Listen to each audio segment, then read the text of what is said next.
And we're back with the expert focus segment of our episode today. We're going to ramp this up with the Heartbreak Repair Specialist, Barry Selby. We've had an incredible conversation talking about his hero's journey.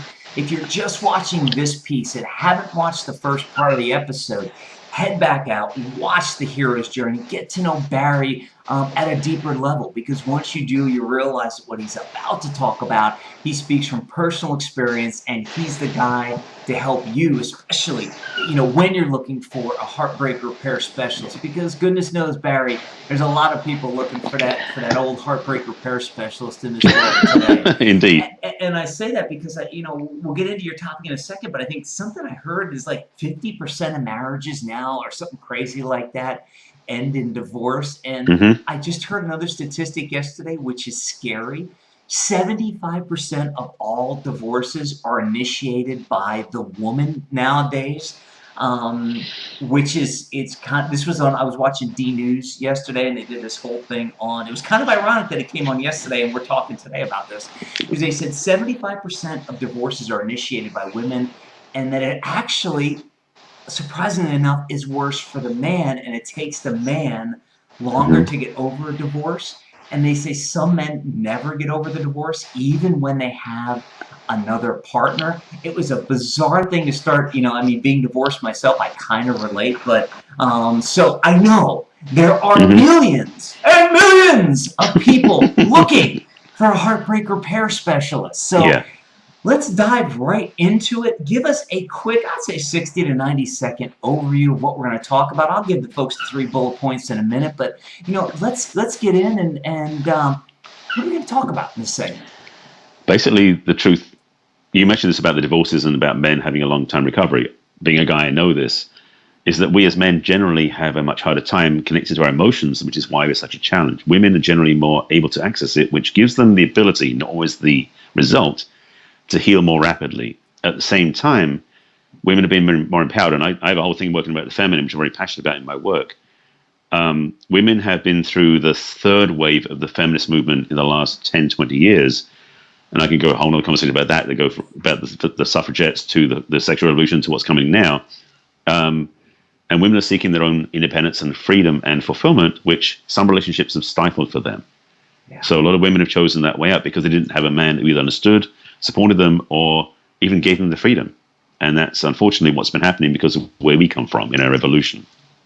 Yeah, exactly. And, kind of to further that point one little bit, part of it was funny also from that D News episode.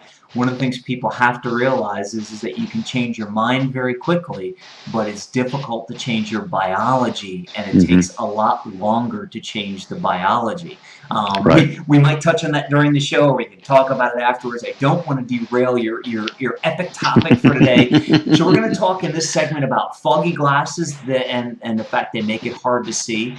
The iceberg behind you, and a broken mirror can mean more than 7 years bad luck. So let's dive right in. When you say foggy glasses make it hard to see, sounds like common sense, but what are we talking about here?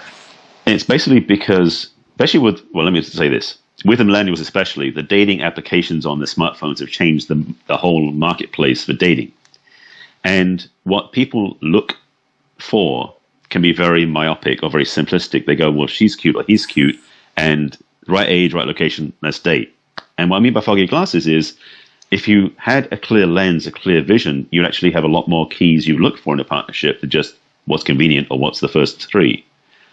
In my work with my clients, and what I've learned myself, is that it's important to have a clear picture of what you want, because as you mentioned about when you've seen people splitting up into seminars, without having common language, that's a key piece too. Do you understand each other? Do you speak the same language? Do you live in the same conversation, and can you grow together?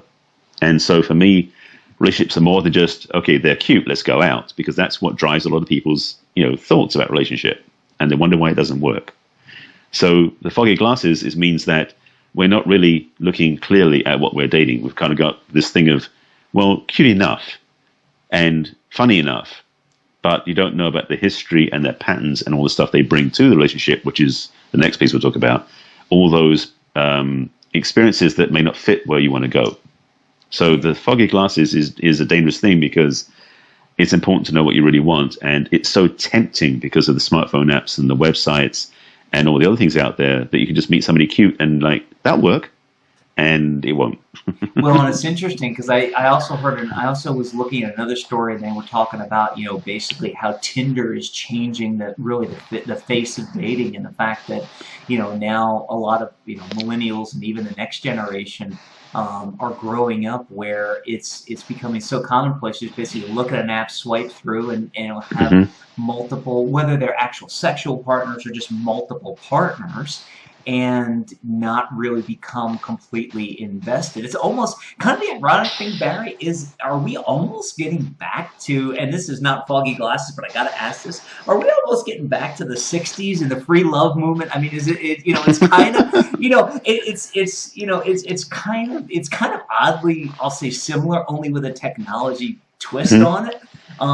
It is easier because there's less focus and, again, less intention, because I mean, I look at relationships as being very important, but a lot of people choose, because of the other apps and things out there for dating and just having someone to play with or have sex with, the commitment level and the value is not as implanted in the relationship as it would otherwise be. So yes, like the 60s where there was low attachment and just playing, having fun, that's definitely happening with Tinder and some of the smartphone apps that are propagating that behavior, yes. Interesting. So we've got steampunk coming back as as a way to dress and everything, and we've got the '60s. Hey, I've got the long hair, so we're going back to the days of hippies. I've given up on that. Hey, you're the smart one. Unlike some other people in the public eye who've been recently kind of bashed. I won't talk about, who decided to not give up on the long hair and still have the horseshoe thing going on. It's like, okay, gotta always wear the bandana. But anyway, so as far as Foggy Glasses go, I gotta ask you this one thing, because when I hear Foggy Glasses, when I hear what you talk about, one of the things I think of is this super holistic view where everything, including down to the base level of what type of music and what type of what type of music you like and what type of food you like. When you talk about Foggy Glasses and when you talk about what you really need to start to get to know about people, do you take it down to that, I'll call it that very what I would consider minuscule level, or do you keep it up at the core value level to say, look, here are the 10 things that I have to have in a relationship, that I can't do without, and if they don't happen to like the same type of pasta sauce as I do, I'm not going to hold that against them. Where do you kind of draw that line? I'd start with the bigger qualities. In fact, again, back to my book, I have a couple of things in there about you got to know what your deal breakers are and your must-haves. And so, yes, that's key things to have, is you got to know, first of all, what it is that doesn't work for you, period. And it can be pretty serious stuff, but also what you must have in the relationship. So I have had now I'm not a vegetarian, but I've dated women who have been vegetarians, and it can work, and sometimes it doesn't. And I've proven it both ways. Yeah. So there are certain things where some things could look big and not, and some things that are not big can be. So it's important to have qualifications, because if you happen to be someone who loves peace and quiet, but your partner loves rock and roll 24/7, that might not work. So you got to know what you really want. And the Foggy Glasses pieces, for me, I start, in fact, my clients, the first week I work with them, I have to make a list of everything in their past relationships that didn't work. All those things that they didn't like, didn't want, had to put up with, were frustrated by. And that becomes one side of the sheet. And then on the other side of the sheet, I have them write down the positives of all the things that would they become if they did have what they wanted. So they have a baseline to build from when they want to create a list and a vision of what they want to attract.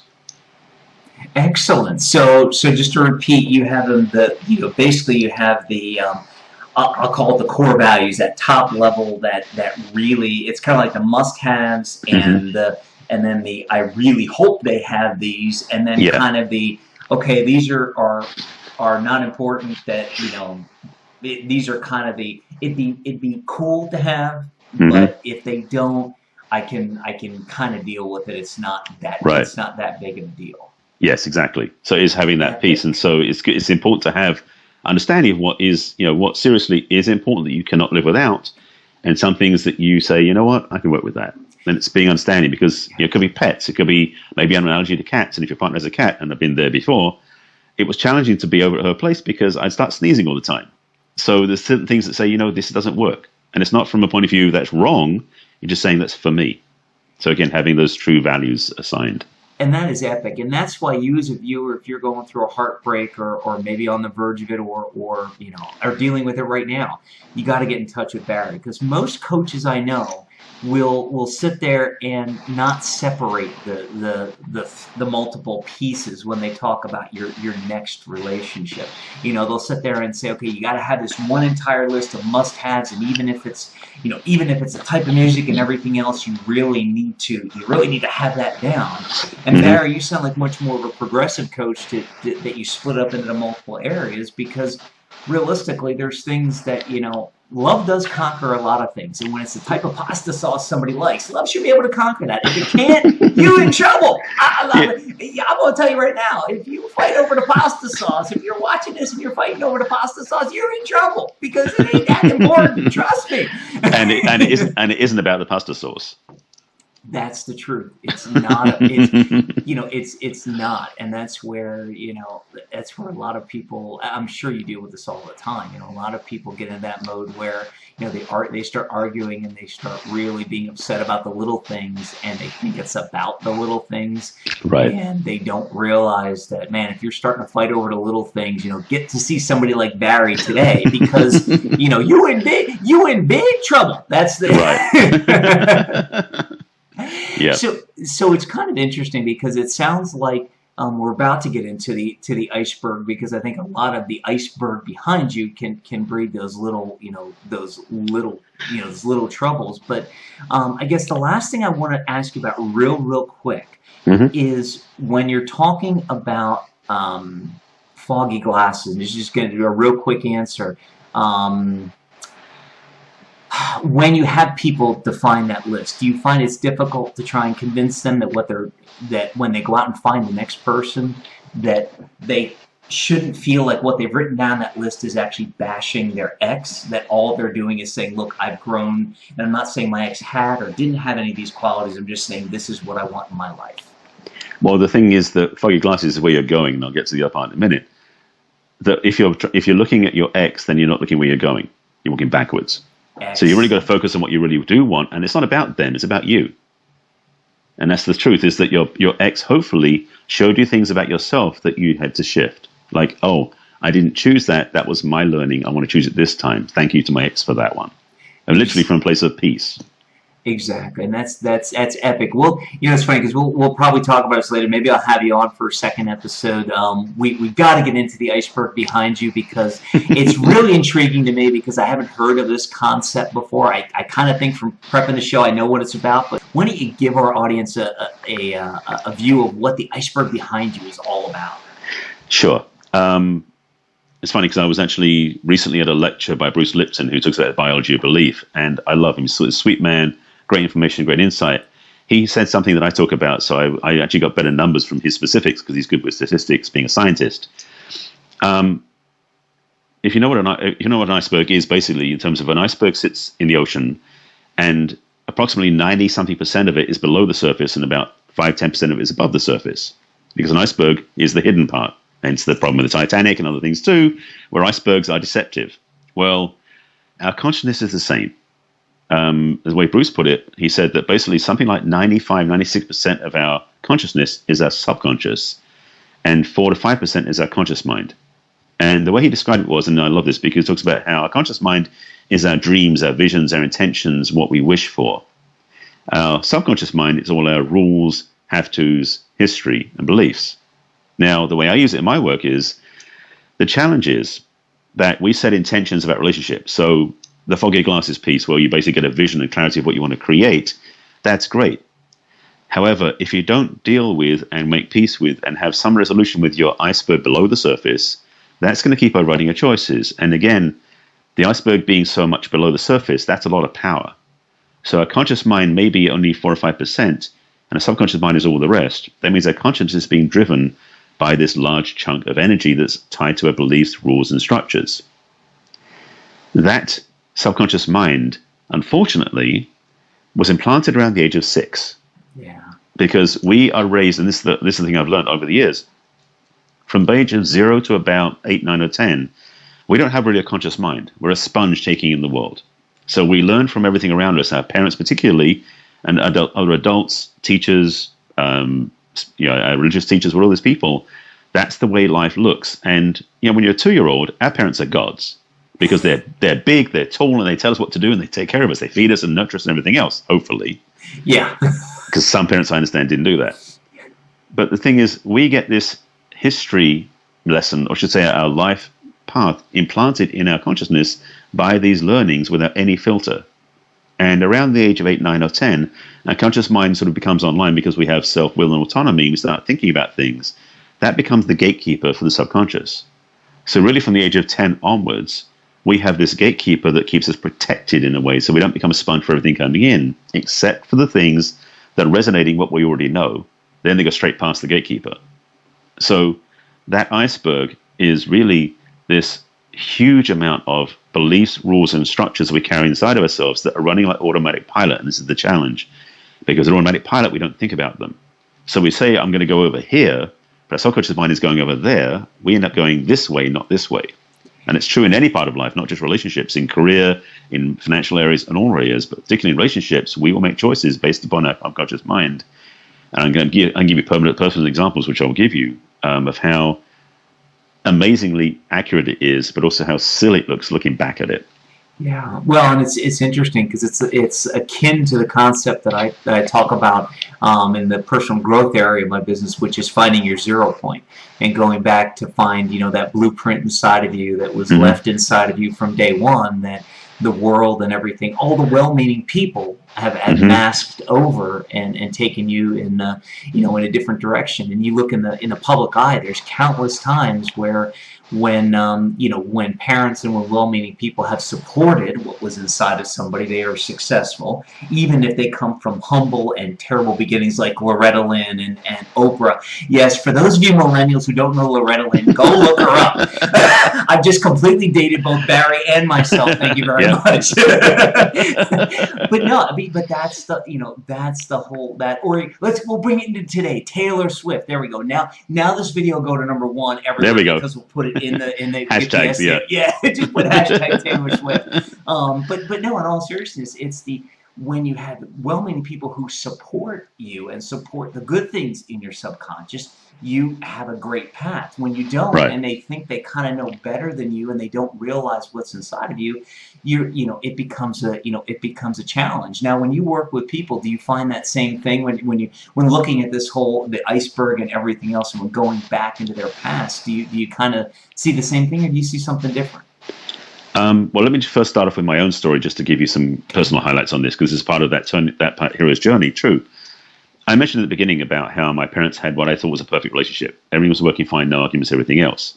Well, that was the rule book I took out into my dating life. So I mentioned that in my teens and 20s when I dated, it would go for a few months, then we'd have an argument and I'd leave. That's because the rules I had been raised with, that iceberg, was that my parents never argued. Therefore, a relationship that works never had arguments, and I proved myself wrong every single time. So I had this broken belief that kept it was playing foul in my relationships. It would actually disrupt my relationships every time. And the truth was, I missed out on make-up sex, which is one of the biggest upsets I probably look back on. but the truth is, I didn't have the realization and the awareness until much later that I can actually change the paradigm. And that's part of the work I do. Is the iceberg is not insurmountable, but you've got to acknowledge it. You can't ignore it. It's too big to ignore, basically. And the truth also with clients is that happens a lot for them too, where they're carrying this rule book around. They don't know they're carrying it. It's so ingrained in them, it's automatic pilot. And they're wondering why they have the same results. And when I do a little digging with them and look back at that life, they go, oh, hang on a second. That's what they did. I'm doing the same thing. And it's such an awareness, and that can change it just there. It is sometimes more work to do with healing there, because I've got a background with memory healing as well. But sometimes just the awareness can change everything. Yeah, and sometimes it's, as they used to say, the 800-pound gorilla or the elephant in the room. It's in there, and if you don't acknowledge it's, I'll say it a little bit differently. If you got an 800-pound gorilla in the room or the iceberg behind you, and you don't not acknowledge its existence, if it's an 800-pound gorilla, guess what? You're going to be dinner tonight. And it's, it is what it is. And if it's the iceberg, you're going to be the Titanic. So speaking of broken things and speaking of things that can break, let's get into the broken mirror. And yeah, I Nice mean, segue, yes. I know a broken mirror means 7 years of bad luck, but when you say it can mean more than 7 years of bad luck, what are you really talking about here? What I'm talking about is our self-image. Looking in the mirror, because the joke about broken mirrors is 7 years bad luck. Well, the truth is, if we do not look at ourselves and change our own self-perception, it will be the bad luck through our whole lives, way more than 7 years. So literally, because we will take a rule book, again, like the rules we grew up with, and reflect upon ourselves. If we look in the mirror and we don't understand, appreciate, love who we are, we're going to either, one, continue to look outside ourselves for finding that fulfillment, which will never fill us up like Chinese food. We'll be hungry again in 2 hours. It's the self-love that's going to carry us through, because part of the work I do with my clients is recognition of my own journey is finding fulfillment in who you are, so you're 100%. Because in the old model, back in the 50s, 60s, relationships were 50-50, very codependent. And in my work, I help my clients become interdependent. So that basically what we're doing is learning how to be 100% of who we are, fully fulfilled. So when we find a partnership, we find a partner who's also the same way, because relationships aren't 50-50, they're 100-100. Yeah. Because we're not missing pieces. We're not limping along with gaps. We are fulfilled. So we're a whole mirror, not a cracked mirror. So it's the learning that we are fulfilled in who we are. So that relationship is additive to who we are, not filling a gap we think we have. Wow, that is so deep. So to put it another, and it's so deep and it's so great, and to kind of put it another way, it's almost like those window, it's like it's a difference between getting a window repair guy or getting a brand new windshield. And I'm going to give a mirror example in a second, but a lot of people think of relationships as kind of the window repair guy that comes out with the little resin that goes in the crack and seals it up to try and prevent it from breaking anymore. It's like instead of doing that, I mean, a relationship really isn't that. It's almost like getting a new window, or in the case of a mirror, it's like yeah, you can put glue. I'm going to say it differently. Correct me if I'm wrong. You break a mirror, you can glue the mirror back together, but you're still always going to see those cracked lines. The best thing to do is get a brand new mirror so you can see things differently. And is that kind of what you're talking about, or am I completely off base here? The truth is that in my work, because I'm not using literal like the broken mirror type thing, the model is that once you become clear that the mirror isn't broken in the first place, but we've had this perception it was broken, that's the illusion. It's interesting because the whole crack thing, it brings up to there's a Japanese art of, and I forgot the name because of the K, but basically what they do is when they have broken pottery, they put gold in the seams to put it together, and they call it stronger at the broken places. And it's actually an art form in Japan. And this idea is that that's part of what we learn, is that when we learn that we aren't broken, then in fact we've grown strength and we've gained from who we are. It's like scar tissue is stronger than the original skin. So we learn that what we've learned through so when we're growing, we become more healthy, more strong, more powerful as we evolve. We're not less than, we're more than. And that means the mirror becomes clearer, so we see more clearly who we are. And that becomes much more inspiring and also less codependent. This thing about the codependence is something that I grew up with, and it's something my parents' generation was embracing. And I can read data sources about Archie Bunker and all the family if you want to go back that far. You probably see Nickelodeon, but it was very, very politically. I can say this: it wasn't politically correct back then in terms of looking at the language they used back then. But the truth was, it was a codependent model. It was the guy was out going getting the money, getting home, and the wife was at home being the meek housewife. A lot of us were raised in that culture, so we still see life that way, and it's very codependent because they couldn't live without each other. And I'm so passionate because I've come through both the codependent, independent, now the interdependent generation as we're evolving into a place where we learn to give from overflow and have attractive relationships. So part of that lesson is that who we are is sufficient, who we are is complete, who we are is full when we take time to look at ourselves and acknowledge and remember who we really are. Those things that happened to us were lessons. They didn't destroy us. Wow, and I love, and it was so deep when you had said, you realize that the mirror isn't broken to begin with. It's almost like it reminds me of The Matrix, where they're sitting there, where Neo is sitting there with the kid, and he's trying to bend the spoon, and the kid's like, there is no spoon. And it's it's kind of a weird thought to think about, but it's all about changing your mind and changing your perception. Because when you don't, and if you don't, you're going to continue to have the same results. I mean, it's funny because a lot of people will tell you, hey, change your actions and you get different results. And it's like, well, to a point, But if you don't change your mind and change your perceptions, you're not, even if you change your actions, you're probably just going to do another bad action, kind of like in relationships that you're talking about, right? Yep. Yeah, absolutely. So yeah, I totally agree with that. Yeah, so it's, you know, it's kind of like until you not fix the broken mirror, but until you realize the mirror isn't broken to begin with, and there's nothing wrong, so to speak, and until you realize that what you're presented with in front of you is a false vision. It's almost like a funhouse mirror. I mean, is that kind of I'm just trying to get different ways to say it because our audience loves kind of different things out there.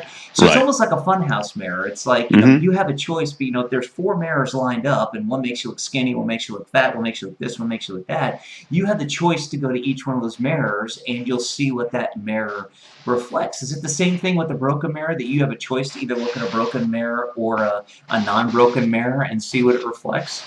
Well, the simplest way to put it is the distortion. And it's that distortion of our reality that we seem to think is the truth, and it's inaccurate. And so half the work is simply to become aware that we're not what we think we are. And we're not what we see in the mirror. That's the shift. So maybe a broken mirror would be better to say distorted mirror might be more accurate because it's not a broken mirror, but it's reflecting back to us what we think is the truth, and it's not the truth. So it's that shift. Yeah, so it really is the funhouse mirror. It's like, you know, if you're over, I mean, at one point I was 300 pounds, and I used to love to go to the funhouse and look in the skinny mirror and go, hey, that's what's reality. But until you realize that whatever you're looking at I think what you're saying is until you realize whatever you're looking at isn't, or at least doesn't have to be, your reality, then regardless of any other actions you take, you know, you're going to get the same results, the same bad results over and over again, right? Absolutely, yeah. Wow, this has been epic. This has been, you know, it's funny because, well, I'll just keep saying epic because this has been great. I wish I would, you know, I'm glad I met you now, Barry, because at least going forward, you know, the next relationship I have, I won't be looking through a broken mirror, which is good. And I'll be able to get rid of, you know, my next goal is to instead of having an iceberg behind me, I'm going to chop it up into little bits and just have a little bit of floating ice that you can have. Floating ice, it's okay. I'm a big Deadliest Catch fan, so I mean, you know, the floating ice is okay. When the big ice pack hits, it's not good. Before we wrap up, and I'm going to wrap up with your call to action in a second. Before we wrap up this episode of Expert Showcase, if there's one thing that you could leave our audience with, what would you say to them? You are enough, and you can have what you want in a relationship. Have faith in that, and just do what you need to do to get there. It's definitely worth every step. Epic. That is an epic thought to leave. Today we've been talking with Barry Selby, the Heartbreak Repair Specialist. In our first part, we talked about Barry's hero's journey, and you'll hear how he went through a lot of the same stuff you're probably going through now, and why he is the perfect person to be the Heartbreak Repair Specialist. In this segment, we talked about his big focus, which is Foggy Glasses and Iceberg and Broken Mirror, 3 keys to stop playing Russian roulette with romance. So, oh, wait a minute. You know, the funny part is, and everybody's going, wait a minute, Chris, you're supposed to give us a special offer. Yes, I am. And then, you know, I'm just so touched I was so getting engrossed in the moment and touched by everything Barry said. I almost went off the rails there for a second. So here's the gotta love live TV. Here's the special offer. Here's what you want to do. You want to go out to barryselby.com/consult. The website is on the screen. Barry serves his clients to resolve all 3 areas in both the Romance Blueprint online program and in his private coaching practice. The great news is, by going to this address you see on the screen right now, he's offering a complimentary romance discovery session as his gift to the viewers, which is epic, epic. Thank you, Barry. I'm probably going to take you up on that because goodness knows, after the stuff I've been through, I could probably use it. And my next wife will thank you for it. You're welcome. I was going to say, maybe I'll find my next wife first, and we'll see if we're a good fit. But anyway, that's a whole other topic for another show. Once again, head out to barryselby.com/consult. Take advantage of this epic free offer. Take advantage of this consultation. I know after you've seen this. If you haven't seen the whole episode, if you're just tuning in now, go back and watch the whole episode, because I know after you see it, you know, and you're going to understand why Barry is the Heartbreak Repair Specialist and why he's the one to help you take your life and your romance to the next level. So, Barry, thank you again for being an epic guest. To all our viewers, thank you for being epic viewers today. And until next time, make it an epic day. To watch the rest of this epic episode now, click on the link below the video. Do it now, you'll be glad you did. Are you still here? What are you waiting for? Watch the rest of this epic episode now by clicking on the link below the video.